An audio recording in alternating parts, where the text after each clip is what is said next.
QME process? How does that work? So either side can object to a report from the treating doctor, and if there's an objection after a time period, you file a request for a second opinion list.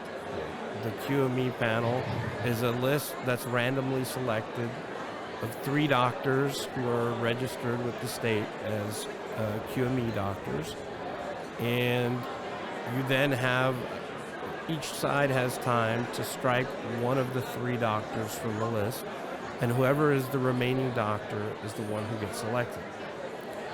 Now, once a doctor is selected, there has to be an initial appointment scheduled within a certain time period from the date of the panel.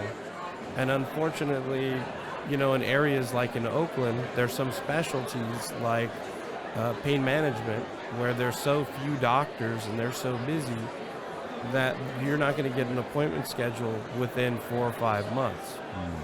So typically the other side writes back to the state and says, hey, this doctor can't schedule an initial appointment timely, so we want to have a replacement panel.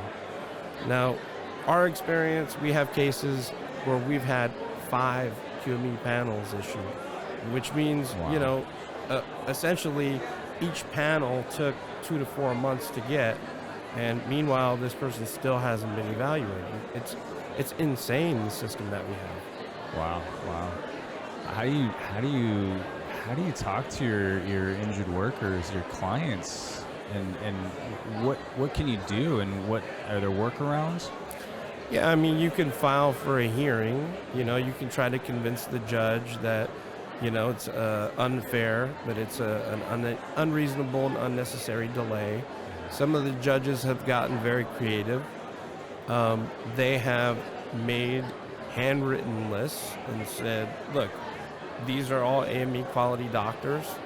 You guys can each eliminate doctors from the list, and then we're going to appoint this doctor as a QME. That seems to work. What do we tell the clients? In the beginning, we try to prepare them for this. It's frustrating. They don't understand why it takes so long, and we don't have a good explanation for it either. It's an unfair system. There are a lot of unreasonable delays, and the reality is a lot of clients get really frustrated, and they tend to blame the applicant attorneys.